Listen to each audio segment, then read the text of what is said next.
Hello, and welcome to the Clinical Update podcast, the podcast that brings you thought-provoking clinical education from MIMS Learning that you can fit into your busy life. Today, we're going to be focusing on GPs' own well-being, which is of vital importance given all the pressures that GPs face. And we'll use 3 hypothetical case studies as the focus for our discussion. I'm Pat, editor of MIMS Learning, and I'm delighted to have with me today our GP advisor, Dr Ravi Ramanathan. Thank you, Welcome, Pat. Ravi. Ravi, can you first of all remind us of your roles in general practice? So I'm a GP partner in West Ealing. I'm also a GP trainer and a GP appraiser. I've undertaken the appraisal role for about 15 years and maybe undertaken around 200 appraisals. Brilliant. Thank you, Ravi. So today we're going to discuss well-being in the context of appraisal for GPs, and the reason why we're doing it now is that well-being has become an increasingly important part of appraisal, hasn't it? Yes, so since the pandemic, we focused on the well-being of practitioners because we understand the significant stresses doctors were under and continue to be under now. Obviously, the key aspect of appraisal is patient safety, but we are putting a lot of emphasis on doctors' well-being during the appraisal. We're going to cover 3 case scenarios depicting situations seen during appraisals where wellbeing support is required, and we hope that you'll take away learning on how to tackle these situations, promoting wellbeing and preventing burnout for you and your colleagues.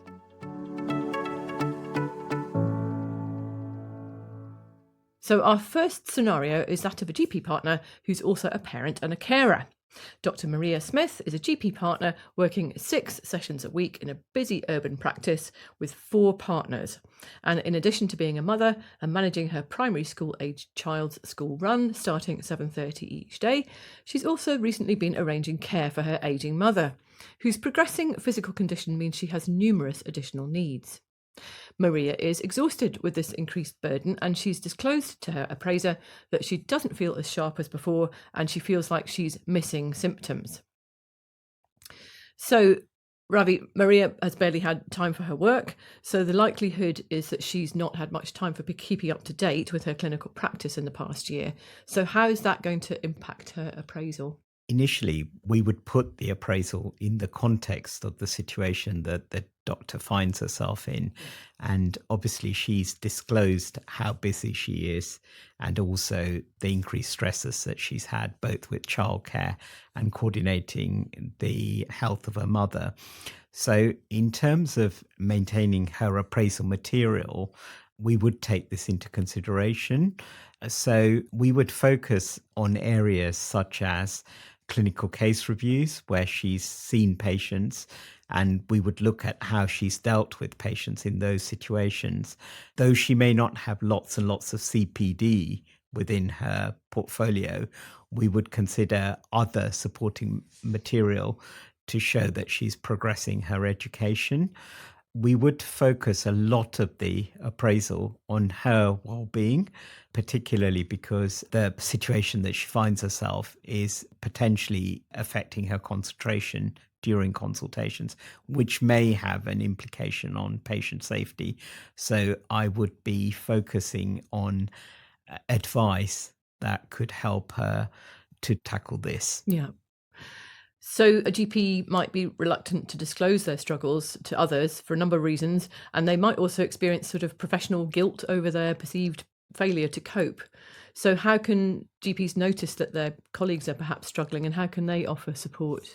So it's very important to know that there is a lot of support for GPs, and it's also very important that a GP reflects on how their situation is impacting on themselves and also potentially on their patients. And it's also important to look out for signs of stress and burnout in your colleagues as well. There is a lot of support that's available. And the key thing is that I think Maria, because she's in a practice with 4 partners, ideally she should discuss her stresses with her partners. I note that currently she's working 6 sessions, and so there are a lot of options for her at this stage. One option might be to reduce the number of sessions that she's doing so that she can, reduce the overall workload and stress on herself. Now, I understand that this has a number of implications. One of those implications is financial.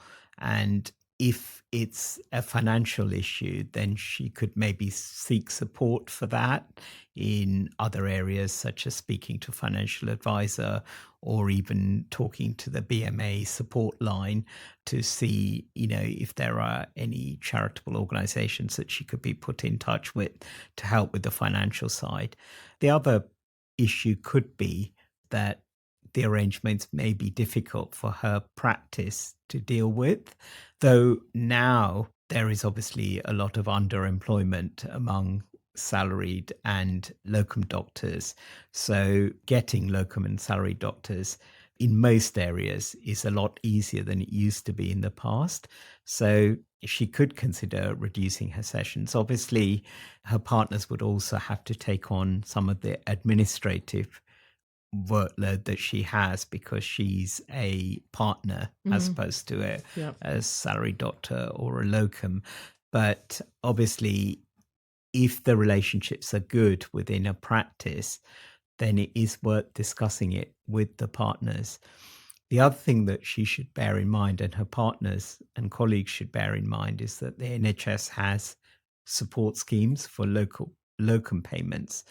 And it may be appropriate for her to take some time off and then consider using that time to sort out some additional childcare, maybe to sort out her mother, and also to take some time to reflect.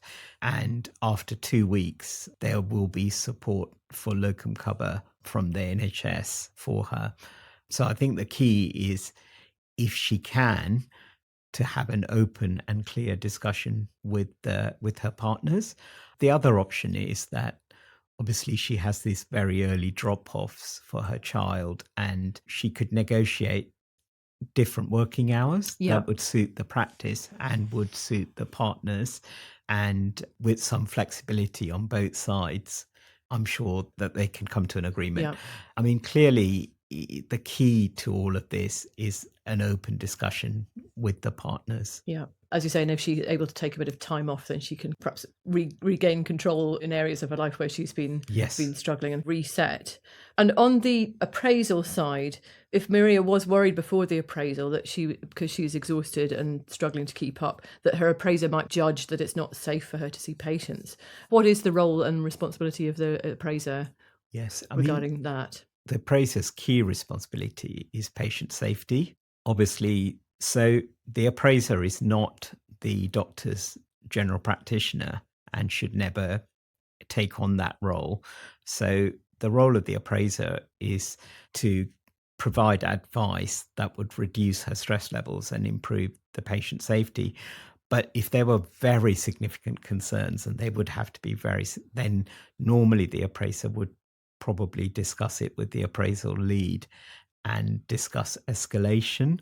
But it very, very rarely comes to that. Right. It's often a lot of doctors don't get the opportunity to discuss their stresses with anybody, and often an open discussion, and Maria's clearly willing to have an open discussion with her appraiser, will lead to her being given advice about support mechanisms, and either by reducing her workload or adjusting work, or by going through the support, taking up the support mechanisms, she should be able to deal with the situation. But for the majority, they can be reassured that the appraiser is really trying to support them to help them to be safer for patients because they've looked after themselves. Yes.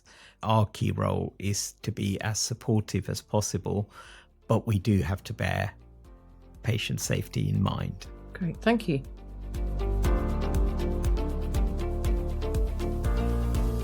Moving on to our second scenario. This is a locum GP, and they are struggling with physical health issues and have some other concerns around appraisal. Dr. Ben Gray is a long-term locum. He has axial spondyloarthritis, which makes sitting for long stretches agonising. He feels like a chair with better ergonomic support for his back to make his shift more comfortable would help, as would taking breaks to rest his back several times a day. However, because of his role as a locum, he feels as if he won't be able to ask for a more supporting chair or be able to take long breaks because he doesn't want to be difficult or jeopardise his relationship with the practices he works for. And he's also got some other questions about how to address unsafe practices if he sees them and how to collect feedback data. So firstly, regarding back pain and his needs around that, what are the options for him and what support systems are in place for locums like him? Dr. Gray, being a locum, is in a slightly more difficult position in this respect than, for instance, a partner or a salaried doctor, where reasonable adjustments can easily be implemented in a practice, or at least any reasonable adjustments can be attempted to some degree at the practice because they're at a fixed practice. Being a locum and moving from practice to practice, this is going to be a little bit more difficult for Dr. Gray being a locum. So I think the key to this is that Dr. Gray needs to negotiate with the practices that he's working at as a locum. And in the negotiations, he needs to be flexible, both from the practice's point of view and his point of view. So, for instance, I note that he needs to take breaks every so often.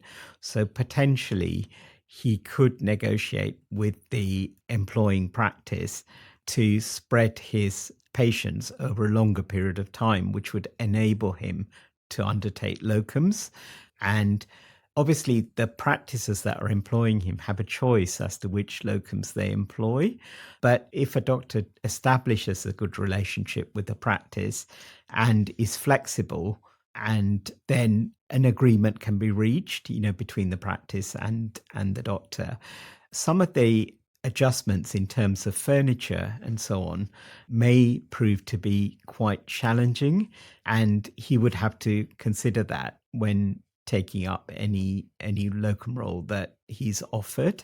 Again, Dr. Gray should seek support from his GP and get appropriate referrals for physiotherapy and pain clinic and so on to manage his lower back pain. And we would highly encourage him to do that.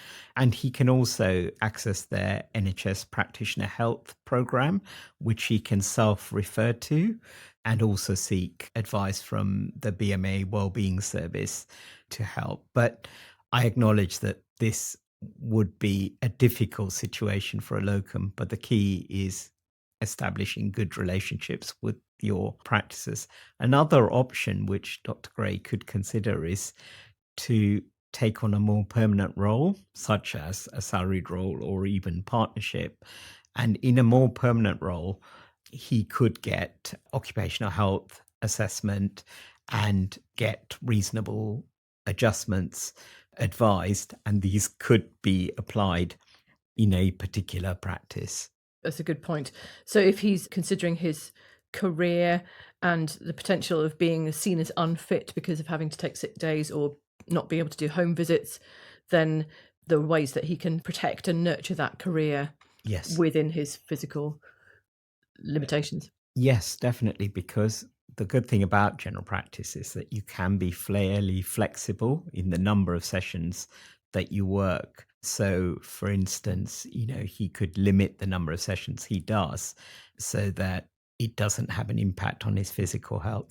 Obviously, again, it will have a financial impact. And so he'll have to consider all of that in his thinking. And I guess it can be isolating being a locum and not always working with the same team, and that could contribute to burnout.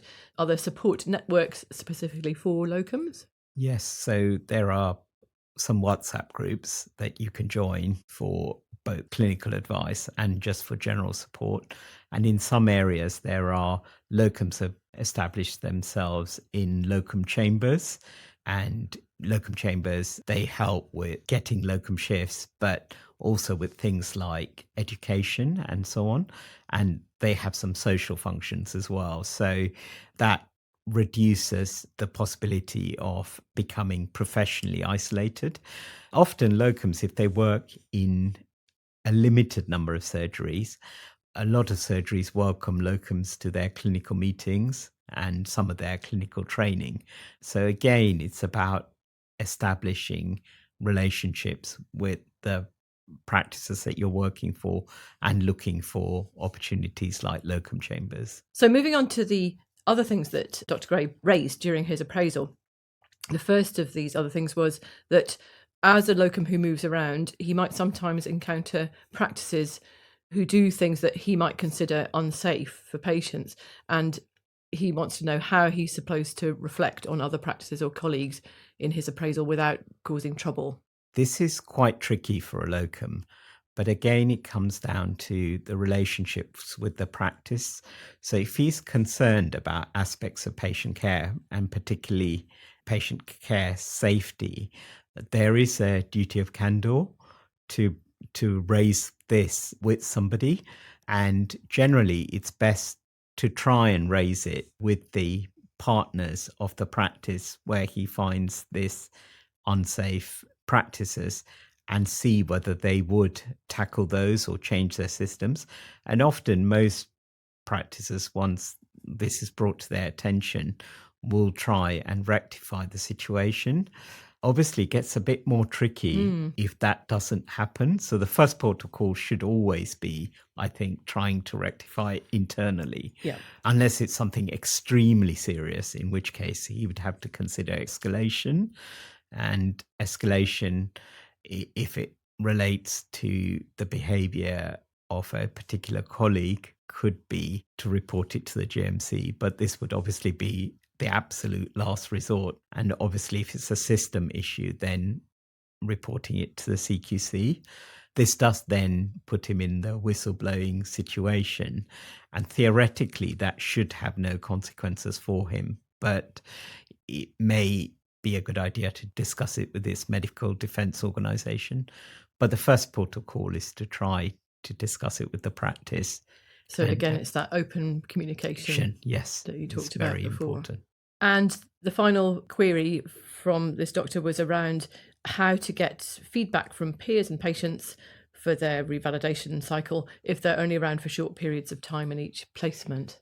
I mean, this is one of the greatest difficulties that locums face in the appraisal process, in that in every 5-year cycle, you have to have a peer review cycle and a patient survey questionnaire. And as they are not in a fixed practice, they often struggle to get this. Both of these, again, can be achieved. I mean, they'll need to have consent from their practice to undertake the patient survey. And it may be that they have to undertake the patient survey over a multiple number of shifts, over multiple different surgeries. But that sometimes is not a bad thing, because you get a good mix of patients that you can get the survey from. And obviously, a lot of locums tend to try and work in a number of practices, a limited number of practices. And so again, it's about getting yourself involved with the partners if you can, maybe offering and getting second opinions and so on when you're there, having an open relationship so that the colleagues that you do work with, though you're working with them intermittently, will get to know you so that they can fill in their multi-source feedback. It is one of the things that's absolutely mandated. You have to have the MSF and the PSQ in every 5-year cycle. But a lot of locums do manage it, though it is a struggle we acknowledge in comparison to a salaried doctor or a GP partner. Okay, thank you very much for that.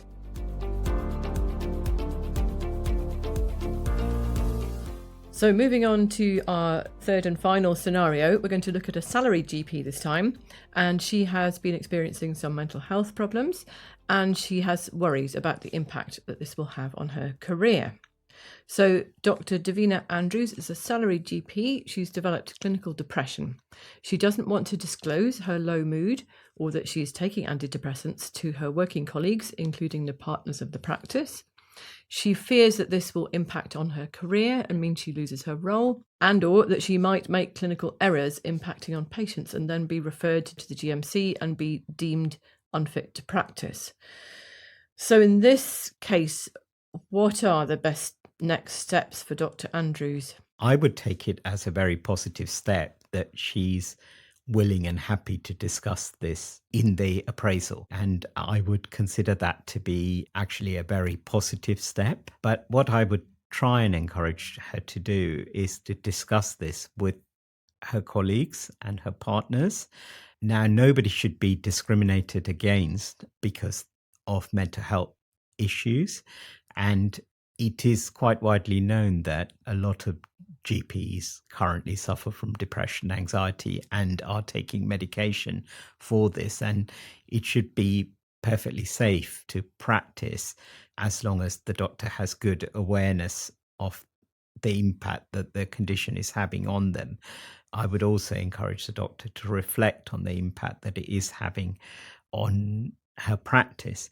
Now, if she feels that she is unsafe to see patients, then it would be ideal for her to actually take some time out, because patient safety is paramount. And also, if she's feeling that unwell, then it's also going to be having a detrimental impact on her. She should remember that the practice has the option of covering her shifts with a locum, which is paid for by the NHS. The cover starts after 2 weeks and extends up to 54 weeks with 100% cover up to a limit of £2,200 in the first 6 months and a lower limit of £1,200 a week for the second 6 months to cover a locum. So there is that option to be covered, to take time off and to be covered by a locum. She should also clearly communicate this with her GP, and presumably she's seeing her GP because she's on antidepressants, which her doctor is prescribing to her. But she can also access the NHS Practitioner Health Programme, which she can self-refer her to. The BMA also has wellbeing services that she could contact. And if, as a consequence of being off sick, she has financial difficulties, then there are charities, for instance, the Cameron Fund, which supports particularly GPs who are having financial difficulties. So she should look at reasonable adjustments for work if she feels that she's safe seeing patients. If she feels that she's not safe seeing patients and needs to have some time off, then she should take some time off signed off by her GP. But clearly, keeping very clear communications lines open with her colleagues is probably the most important thing here. And she should never be discriminated against for either having mental health problems or having treatment for mental health problems. Yeah. Okay. Well, thank you for that. And so it sounds like there are places that she can seek mental health help in complete confidence. Yes. From her GP, but perhaps from some of the other sources of support that you've been talking about. Yes. Also, she can access psychological therapies through a self-referral through IAPT, which is available in most areas. So it sounds like communication is the key once again. Yes. Again, what's the situation with the appraisal though? So if she discloses everything about her mood and her medication to her appraiser, what's the appraiser's responsibility regarding that? After the disclosure, obviously the appraiser would have to take a view about patient safety. So normally we would go down the line of offering and suggesting all the support that we've talked about already. If the doctor states that she's unwilling to take up any of these offers, then again, we are also bound by the duty of candor and may have to discuss this with the appraisal leads and decide how to take this further. Though, in my experience of being an appraiser for almost 15 years, most doctors, though they may not have had the opportunity to discuss this with anybody else, have discussed it with their appraiser and normally I consider that to be a very positive step and the first step towards getting help, which first of all guarantees the safety of patients, but secondly, and very importantly, also will help her to improve her own health and her own well-being. So GPs like this doctor who are in this situation, they should be reassured that it's going to be fine if you talk to your appraiser about it. Yes, it's better often to discuss it with your appraiser and be very open about these things, because otherwise there is a risk that you make an actual clinical error, a patient comes to harm, and then it results in a GMC referral and the consequences. Even the GMC, they are very forgiving of people that admit any issues that they're having and seek help and take rectification measures rather than something adverse occurring and then it becoming an issue at that point. Also, I want to make the point that if, for instance, she's had difficulty gathering her materials for the appraisals, or she's had to take significant time out of practice to get herself well, the appraisal is deferred. Right. And additional time is added to the appraisal cycle. So hopefully, theoretically, it won't impact on her revalidation and her ability to carry on practicing. Brilliant. Thank you. So those were our 3 scenarios, and there were definitely common themes I could see emerging from what you've told us, Ravi. So what's your view of what are the common themes emerging from what we've talked about today? So there's lots of common themes among these 3 doctors, one salaried, one locum, and one partner.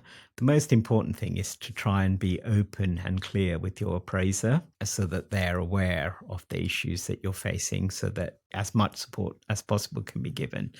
The second thing is it's very important to be open with your colleagues, because your colleagues can support you, but they can also help with any reasonable adjustments that can be made to ensure that you can continue working. There are lots of support mechanisms out there, and the first step is to acknowledge that you have a problem and to reflect on that problem.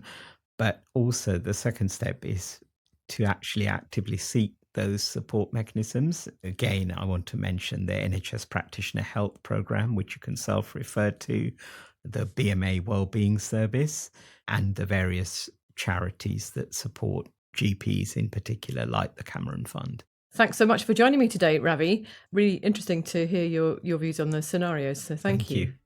Thank you for joining us. We'll provide links to the resources mentioned in our show notes, and you can also go and claim CPD credits for listening to this podcast at our website, mimslearning.co.uk.